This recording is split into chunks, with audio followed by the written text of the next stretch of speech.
అందరికీ నమస్కారం. తెలుగు స్టోరీస్ లైబ్రరీకి మీ అందరికీ స్వాగతం. ఇప్పుడు మీ శ్రీనివాస్ మీకోసం సలీం గారు రచించినటువంటి పడిలేచే కెరటం సీరియల్ 3వ భాగాన్ని మీ ముందుకు తీసుకొస్తున్నాడు. మరి 3వ భాగం విందామా? కోడలు తన మాటలను ఖాతరు చేయటం లేదని గ్రహించి, సరే పాలను నేల మీద పిండే బదులు ఈ ఉగ్గు గిన్నెలో పిండివు, నేనే బాబుకు పాలు పడతాను అంటూ ఉగ్గిన్నెలో పాలు పిండించుకుని బాబుకు పట్టింది.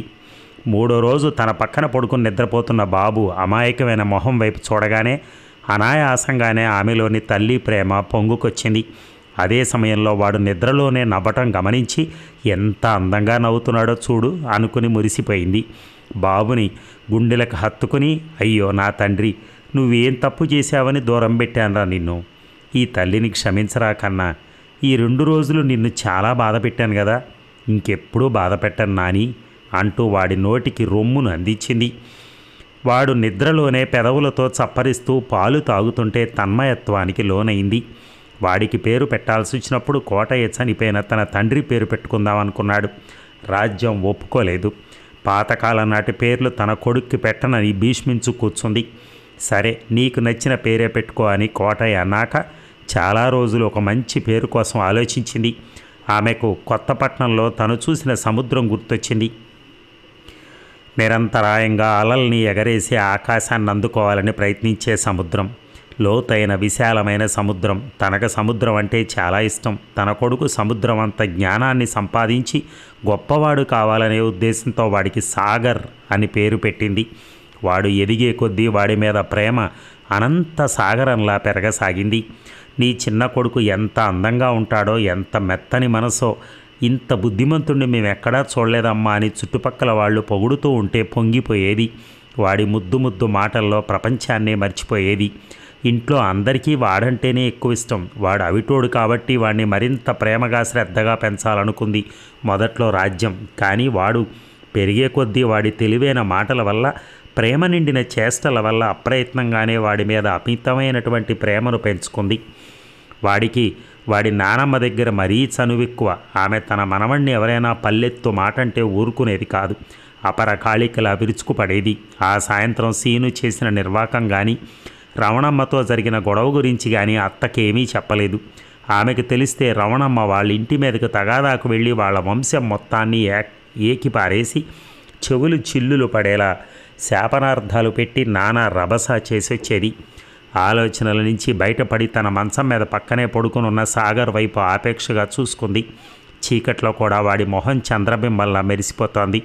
వాడిని దగ్గరకు లాక్కుని గుండెలకు హత్తుకుంటూ, నీకు పాలివ్వకుండా 2 రోజులు హింస పెట్టాను తండ్రి. 5 ఏళ్లు గడిచిపోయినా ఆ అపరాధ భావన నన్ను వదిలిపోవటం లేదు. పాపిష్టి దాన్ని. అప్పుడు అలా రాక్షసంగా ఎలా ప్రవర్తించానో ఎంత ఆలోచించినా అర్థమే కావట్లేదురా. నిన్ను సముద్రం అంతా నా ప్రేమలో ముంచి నా తప్పుకి ప్రాయశ్చిత్తం చేసుకుంటారా నా బంగారు కొండ, కన్నీళ్లతో వాడి బుగ్గల్ని తడుముతూ అంది. ఇక ఎండాకాలం సెలవులు పూర్తయి బళ్ళు తెరిచారు. ప్రసాద్ ఒంగోలులోని పీవీఆర్ స్కూల్లో 6వ తరగతిలో చేరాడు. త్రోవగుంట నుంచి ఒంగోలు 3 కిలోమీటర్ల దూరం. ఊరి నుంచి ఒంగోలు వెళ్ళి చదువుకునే పిల్లలు ఎక్కువ మంది నడిచే వెళ్తారు, కొంతమంది సైకిళ్ల మీద వెళ్తారు. రాజ్యం ఉదయాన్నే లేచి ఇంటి పని అంతా చూసుకుని ప్రసాద్ కోసం వంట చేసి అల్యూమినియం క్యారేజీలో మధ్యాహ్నానికి భోజనం పెట్టి స్కూలుకు పంపుతుంది. ఊళ్ళో ఉన్న ప్రాథమిక పాఠశాలలో కూడా తరగతులు మొదలయ్యాయి. వాళ్ళ ఇంటి ముందున్న ఎర్రమట్టి రోడ్డెంబడి అరపర్లాంగు దూరం నడిస్తే బడి వస్తుంది. పేడతో అలికిన నేల, మట్టి గోడలు, పైన రెల్లుగడ్డితో వేసిన పైకప్పు, 4 చిన్న గదుల్లో 1 నుంచి 5వ తరగతి వరకు చదువు చెప్తారు. చాలినంత స్థలం లేకపోవటం వల్ల 4, 5 తరగతుల పిల్లల్ని ఒకే గదిలో కూర్చోబెట్టి హెడ్ మాస్టర్ రామానుజాచారి గారిచే పాఠాలు చెప్తారు. బడి ఆవరణలో ఒకవైపున మరో చిన్న గది ఉంది. అందులోనే పోస్ట్ ఆఫీస్ వ్యవహారాలు జరుపుతారు. రామానుజాచారి గారే పోస్ట్ మాస్టర్గా కూడా పనిచేస్తారు. రాజ్యానికి సాగర్ని 1వ తరగతిలో చేర్చాలనుంది. కానీ వాడు అంత దూరం ఎలా నడిచి వెళ్తాడు అన్న దిగులు కూడా ఉంది. వాడి కాళ్లకు చెప్పులు వేసుకునే అవకాశం లేదు. ప్రత్యేకంగా కుట్టించడానికి వీలవుతుందేమో ఎవరినైనా కనుక్కోమని కోటయ్యకి చెప్పింది. త్రోవగుంట నుంచి ఐఎల్టీడీ కంపెనీకి వెళ్ళే దోవలో మాలవాడ ఉంది. మాదిగలుండేది కూడా అక్కడే.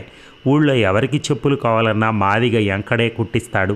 కోటయ్య కుటుంబం కూడా చాలా ఏళ్లుగా ఎంకడు కుట్టించిన చెప్పుల్నే వాడుతోంది. ఓ రోజు ఎంకడిని పిలిచి సాగర్ కాళ్లను చూపించి వీడికి చెప్పులు కుట్టడం వీలవుతుందా అని అడిగాడు కోటయ్య. ఎంకడు ముద్దలా ఉన్న సాగర్ పాదాలను చూసి కట్టమయ్యా, పట్టుండదు, జారిపోతాయి అన్నాడు. తన కొడుకు చెప్పులు లేకుండా ఉత్త పాదాలతో అంత దూరం ఎలా నడిచి వెళ్ళగలడు అనేది రాజ్యాన్ని వేధిస్తున్న ప్రశ్న. రోడ్డు నిండా సన్నటి కంకర రాళ్ళు వాడి పాదాలకు వంకర తిరిగి ఉండటం వల్ల బంతిలా మారిన పాదం వెనక భాగం మాత్రం నేల కానుతుంది. అక్కడి చర్మం పాదంలా దళసరిగా కాకుండా పలచగా ఉండటం వల్ల అక్కడ ఎన్ని రాళ్ళు గుచ్చుకుంటాయో బిడ్డకి అని ఆమె ఆందోళన పడుతోంది. ఆ ఊహకే ఆ రాళ్ళు తన గుండెలో గుచ్చుకుంటున్నంతగా బాధపడిపోయింది. అలాగని బడికి పంపకపోతే వాడి భవిష్యత్తు ఏమవుతుంది? అసలే అవిటితనం. చదువైనా అబ్బితే ఏదైనా చిన్న ఉద్యోగం తెచ్చుకుని వాడి బతికేదో వాడు బతుకుతాడన్న ఆశ. అందుకే ఎంత కష్టమైనా సరే వాడిని బడిలో వేయాలనే నిర్ణయించుకుంది. అవసరమైతే రోజు వాడిని బడికి ఎత్తుకెళ్ళి బడి వదలగానే ఇంటికి ఎత్తుకొచ్చి దింపాలని తీర్మానించుకుంది. మంచి రోజు చూసి రాముల కొట్లో పలక బలపాలు కొంది. సాగర్తో బడికెళ్ళి చదువుకుంటావా నాని అని అడిగింది. ఓ చదువుకుంటానమ్మా ఉత్సాహంగా అన్నాడు. అమ్మ కావాలని ఏడుస్తావా? నేనేమైనా చిన్నపిల్లాడినా ఏడవటానికి? చూడు ఎంత పెద్దవాడినయ్యానో అని వాడనగానే పెద్దగా నవ్వుతూ వాడినెత్తుకుని బుగ్గ మీద ముద్దు పెట్టుకుంటూ అవును కదా మర్చిపోయాను, మా సాగర్ ఎంత పెద్దవాడైపోయాడో అంది. ఆమె వెళ్ళేటప్పటికే 1వ తరగతి గదిలో పిల్లలందరూ బుద్ధిగా కూర్చుని తమ పలకల మీద పంతులు రాసిచ్చిన అక్షరాలను దిద్దుతున్నారు. పంతులు చేతిలో పొడవాటి బెత్తం ఉంది. ఎవరో మాట్లాడుతున్నట్టు చిన్న శబ్దం రాగానే ఎవడ్రాది, తాట తీస్తాను అంటూ బెత్తాన్ని జడిపించి బెదిరించాడు. పంతులు చేతిలో బెత్తం చూసి సాగర్ భయపడతాడేమో అనుకుంది రాజ్యం. కానీ వాడిని కిందగా దింపడం ఆలస్యం. బుద్ధిగా పలక పట్టుకుని పంతులు ఎదుట నిలబడ్డాడు. ఏమ్మా బళ్ళో చేర్చడానికి తెచ్చావా అని అడిగాడు పంతులు. అవునని చెప్పింది. 5 ఏళ్ళు నిండాయా? నెల క్రితమే నిండాయని చెప్పింది. నీ పేరేమిటి? చేతిలో ఉన్న బెత్తాన్ని వాడి భుజానికి తాకిస్తూ అడిగాడు. నా పేరు సాగర్ అన్నాడు తొణక్కుండా. వాడి పాదాల వైపు చూసి బడి వదిలాక ఎవరైనా వచ్చి వీడిని ఎత్తుకెళ్తారుగా అని అడిగాడు. నేను నడిచి వెళ్ళగలను, అమ్మ రానవసరం లేదు అన్నాడు సాగర్. రాజ్యం నవ్వి నేనే వస్తాను పంతులు గారు, వాడు అలా అంటాడు కానీ వాడికి నడవడం కష్టం అంది. పంతులు గారు సాగర్ చేతిలోని పలకం తీసుకుని ఆలు రాసి ఆ అంటూ పలుకుతూ దిద్దాలని చెప్పాడు.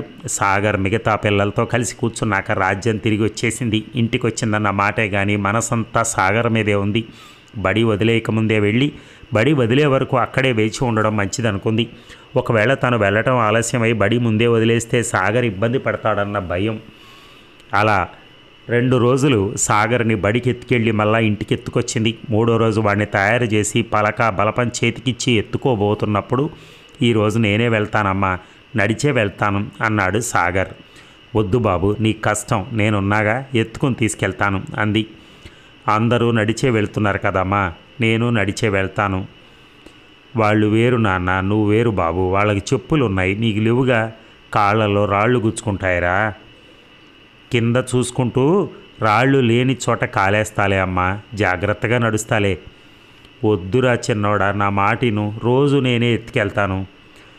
నువ్వు ఎత్తుకెళ్ళి బళ్ళో దింపుతుంటే నాకు నడవడం రాదని అందరూ అనుకుంటారమ్మా, నాకు నడవడం వచ్చుగా.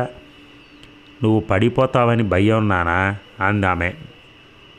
పడనమ్మా, మెల్లగా నడుస్తాగా, నాకు తోడుగా శ్రీరామ్ వస్తానన్నాడు. శ్రీరామ్ చేయి పట్టుకుని నడుస్తాలే అన్నాడు.